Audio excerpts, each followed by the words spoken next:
Mediodía les anunciábamos que teníamos información importante, Sebastián, sobre el escándalo de la Unidad Nacional de Gestión del Riesgo, que es otro de los grandes escándalos de corrupción que ha acompañado a este gobierno del presidente Gustavo Petro, que ya le queda menos de un año para terminar. ¿Qué noticia tenemos hoy sobre uno de los grandes testigos precisamente de ese caso? Sí, y esto ha sido un laberinto jurídico con muchas idas y vueltas, y acá aparece pues una hipótesis que baraja la defensa de Andrés Calle. Recordemos, Andrés Calle fue presidente pues de la Cámara de Representantes, aliado importantísimo del gobierno. ¿Y qué es lo que siempre se ha dicho, Camila? Lo que Sneider Olmedo le contaron a la justicia y lo que baraja la justicia. Hay un señor Pedro Castro, un financista que tenía 4.000 millones de pesos y conoció a Sneider. Ese señor le entregó 4.000 millones de pesos en efectivo a Sneider.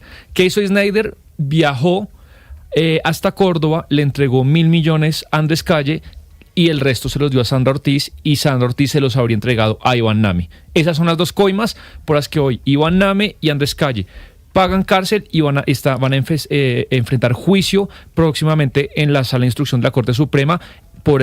Y sobre todo ha sido la versión de Sneider. Sí, la versión. Ahora, ¿qué aparece? Hay un perito que hace la defensa de Andrés Calle que dice: no señor, Sneider Piñera está mintiendo y el origen de esa plata no es ese, y la llamada con el señor Pedro Castro no existió, y en el lugar donde dijeron que se habrían encontrado, no se encontraron. Todo eso se puede saber así, esa cierta conciencia, que es con los celulares, la geolocalización. Pero pues invité, Camila, al abogado Andrés Calle, que con esa defensa va a intentar pues dejar libre a su cliente. Pues ahí está con nosotros en la línea el abogado Santiago Tres Palacios, abogado de quien era el presidente de la Cámara de Representantes, Andrés Calle, hoy privado de su libertad por presuntamente haber recibido unas coimas para aprobar ciertos proyectos del gobierno nacional, plata que habría venido de la Unidad Nacional de Gestión del Riesgo. Señor Tres Palacios, bienvenido. Gracias por estar con nosotros. Camila, un verdadero honor poder estar aquí compartiendo con ustedes. Muchas gracias por la invitación. Mire, a mí sí me parece increíble que una persona que tenga principio de oportunidad, que sabe lo que se juega a la hora de decirle mentiras a la fiscalía, pues esté mintiendo sobre el origen de la plata que llevó a que se pagaran coimas a los presidentes de Cámara y Senado en su momento. ¿Ustedes por qué están presentando eso como pruebas? ¿Qué pruebas hay para decir que este señor está diciendo mentiras? Porque Sneider Pinilla y la fiscalía se le estaría cayendo todo el proceso si eso que ustedes están diciendo es cierto.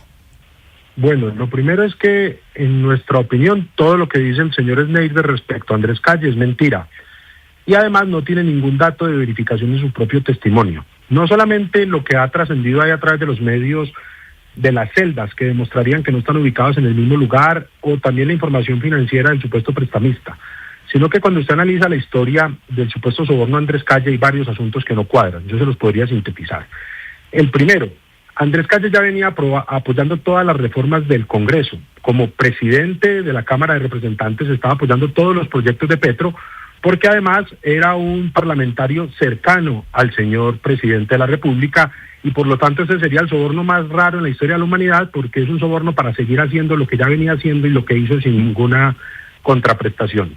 Segundo, no conocía al señor Sneider ni tenían ningún contacto, y el mismo señor Sneider dice que la única vez que se vieron fue para entregarle el dinero. ¿Quién realiza esto con alguien que es la primera vez que se conoce? Hola, muy buenas tardes, yo soy el famoso Sneider y vengo a entregarle la plata que le prometimos, quién sabe quién sabe dónde. Tercero, pese a que Andrés Calle la semana anterior y la semana siguiente y durante esa semana está en Bogotá, y que a Sneider supuestamente había recibido la plata en Bogotá, le entrega la plata en Montería, y para movilizar la plata de Bogotá a Montería la realiza a través de un prestamista que después lo contacta con una persona que tenía Bitcoin y traslada con criptomoneda la plata a Montería. Pero se le pregunta quién es la persona que le ayudó con este movimiento en criptoactivos y dice que no lo recuerda, y se le pregunta cuál era la billetera de criptoactivos y tampoco lo recuerda, abogado. Y se le dice que muestre en el celular dónde está la billetera de ese criptoactivo y tampoco lo mueve. Se va para el otro lugar. Sí, reclama el dinero, y lo entrega el día que se conoce. Un montón de vacíos que ha investigado sobre el caso Andrés Calle. Pero sí me interesaría lo de Pedro Castro, porque esto sí es nuevo, al menos para los medios, para la opinión pública. Cuéntenos, porque lo que le decía Camila, ¿de dónde nace la certeza, las pruebas, pues de que Pedro Castro, el que supuestamente le dio la plata a Sneider, está mintiendo o no habría habido ese encuentro entre ellos dos? Sí, esta es una información que nos han entregado unas personas que realizaron esta investigación. Esto debe ser sometido ante la Corte Suprema de Justicia en la sala de decisión de primera instancia. Aquí se habría demostrado, sumado a todo esto que le estoy planteando, que es muy importante manifestarlo, se habrían sumado dos hechos, digamos, de manera principal. El primero, como usted lo ha mencionado, que el señor Castro no estaría en el lugar que dijo a la hora del préstamo, porque estaría a 7 kilómetros de distancia, según las celdas en este documento, digamos que nosotros también hemos podido tener acceso a él. Y lo segundo es que siempre se había dicho que la transacción era en efectivo porque este señor estaba embargado y por lo tanto no podía usar el sistema financiero, y con esto se demostraría que no hubo ningún embargo en su contra. Obviamente esto será sometido dentro de todos los cánones normales del proceso y tendrá que ponerse en contradicción ante la honorable sala de primera instancia.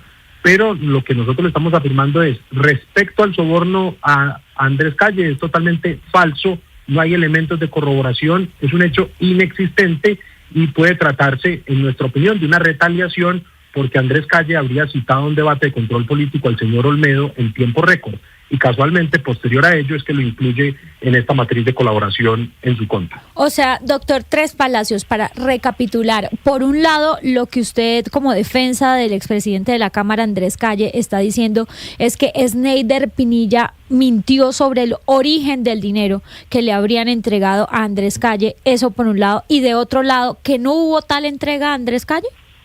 Es que él no está mintiendo sobre el origen del dinero, él está mintiendo porque ese dinero no existe el soborno, no existe el dinero. Y cuando él intentó hacer corroborable la historia, se inventó un prestamista que tampoco le prestó el dinero y se inventó un encuentro que no se realizó y un traslado del dinero que tampoco se hizo. Es decir, aquí la discrepancia no es ni siquiera el origen del dinero, sino su existencia. O sea que el dinero no se entregó en Córdoba a Andrés Calle en ese momento. Que no jamás hubo entrega de dinero de parte del señor Sneider a Calle, jamás. Esto lo tiene que al final, y yo sé que esa es la matriz de defensa que ustedes tienen como abogados del expresidente de la Cámara de Representantes, Andrés Calle. Pero entonces, abogado, esta teoría o esta tesis que ustedes plantean desde la defensa, ¿la tiene que aprobar o no un juez? ¿Esto cuándo se define? El juzgamiento acaba de iniciar. Nosotros hemos realizado un montón de solicitudes probatorias y la Corte las analizará y será en el espacio natural ante la sala de primera instancia que tendremos que debatir todo esto que le estamos mencionando. ¿Y estamos hablando de cuánto tiempo en términos de los días de la justicia? No, eso es bastante impredecible, pero no creo que sea menos de un año. Digamos que en mi experiencia normal no debería tardar menos de eso. Pues es el abogado de Andrés Calle, expresidente de la Cámara de Representantes, involucrado en este escándalo de la Unidad Nacional de Gestión del Riesgo y a quien acusan, entre otras, Sneider Pinilla, de haber recibido dinero de coimas para aprobar proyectos del gobierno nacional. Abogado Tres Palacios, gracias por estar con nosotros. No, muchísimas gracias a ustedes por el espacio y aquí siempre dispuestos y disponibles. Es que lo hemos dicho, recordemos que la cantidad de acusados y de casos que acá se sostienen en tres principios de oportunidad: el de Olmedo, el de María Alejandra Benavides y el de Sneider. Si se cae uno, se caen muchos casos porque se interconectan los tres, las versiones unos los han soportado en relación con los de otros y el origen del dinero es clave. Lo que sí yo le puedo asegurar, Camila, lo hemos averiguado con Lina, con fuentes realmente que conocen el caso. Hay dos partes de Sneider que sí no coinciden con las celdas. ¿Qué son las celdas? Es lo que usted sea claro, Movistar, le entrega a la Fiscalía o a la Corte y es donde dice dónde estamos en cada minuto, en cada hora de nuestra existencia. Eso es impresionante. Le dice a usted dónde estaba, usted dice al computador, Camila está en tal parte y le vota. Es donde estaba Sneider con el supuesto financista a esa hora y ese lugar y donde estaba supuestamente Sneider con Sandra Ortiz en uno de los trayectos para NAME. Ahí hay unos vacíos que la justicia ha identificado y pues si Tres Palacios logra demostrar esas grietas, pues lo que usted decía, empieza a tambalear el caso. Es que es muy grave, un momentico, Oscar, súper rápido, es muy grave el hecho, por ejemplo, yo siempre me he cuestionado en toda esta investigación que hemos hecho, por qué está el vacío en la supuesta entrega del dinero a NAME, no coincidirían las celdas de Sandra Ortiz con las de Sneider, porque supuestamente llegando a la casa de NAME, Sneider, la ubicación de él desaparece, como si se hubiese bajado antes de llegar. Eso es una duda que yo en esta investigación he tenido todo el tiempo y me parece muy grave que empiece a tambalear esa versión como que hubiese prefabricado este tema.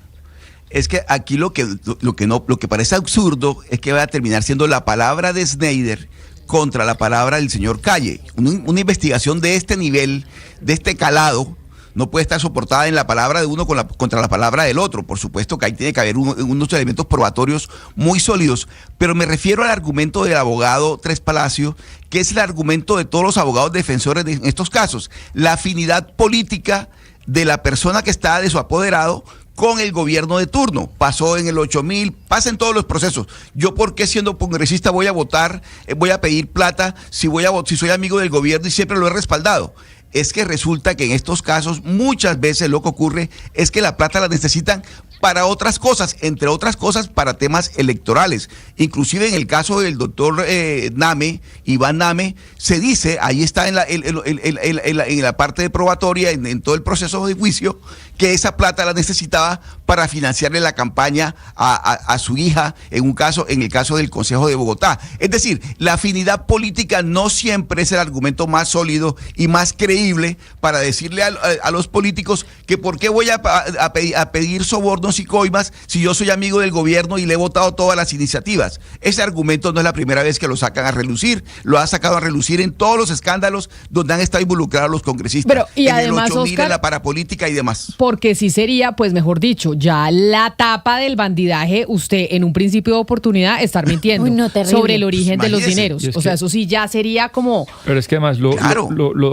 el abogado de Sneider Pinilla es quien, uno de los Moreno, ¿verdad? Luis Gustavo Moreno. A quienes acusan, porque a Luis Gustavo Moreno y a su hermano los acusan de ser, porque uno de ellos ya estuvo privado de su libertad, también por otro caso... Pues fue el ex fiscal anticorrupción que claro, quedó que cogieron en Miami, exactamente. que cogieron en Miami. Entonces, a ellos en su momento, gente del gobierno nacional, en medio del escándalo, dijeron, es que ustedes montaron y ya saben perfectamente cómo funciona el esquema de colaboración y esto es un montaje que tienen estos dos hermanos para fregar a la gente con estas investigaciones. Pues eso es lo que se dijo en su momento. Sí, se puede decir, pero lo que sería una lástima, creo yo, si se llega a comprobar que miente, que claro, estoy de acuerdo con usted, gravísimo, usted, aparte que la justicia le da esa oportunidad de mentir, la realidad es que el expediente y el caso tiene pruebas contundentes a morir en muchos casos, pero claro, si se muestra que miente, pues seguramente se puede derrumbar el caso. Digamos, acá no se trata de que de pronto mintió con lo de Pedro Castro, el tema con los congresistas y con un montón de exministros, hay pruebas demoledoras.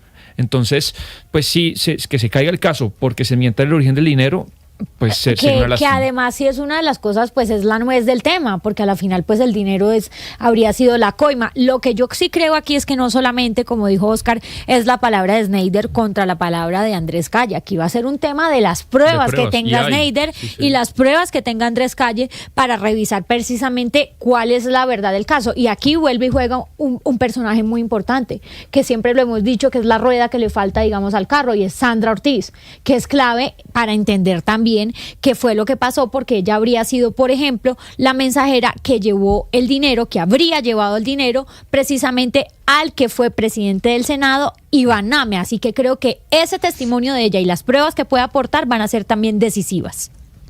Mire, hay algo que hemos comentado algunas veces en este programa y es la dificultad con los abogados de bandidos o de supuestos bandidos, pues. Por ejemplo, Santiago Tres Palacios, hasta marzo de este año, fue el abogado de Daniel Quintero. O sea, era la persona que estaba soportando la carga de defender a Daniel Quintero. Y ahora, con este caso, entonces es como una entrevista que uno sabe que, claro, hay una línea de defensa y todos los abogados, pues digamos, parte de la línea penal del derecho es defender y hay que defender bandidos, pero sí hay unos saltos argumentativos que uno dice, muy difícil el papel de ellos, un papel muy difícil. Recordemos que el señor Tres Palacios salió y después entró el señor Luis Antonio Hernández Barbosa, entró a defender a Quintero.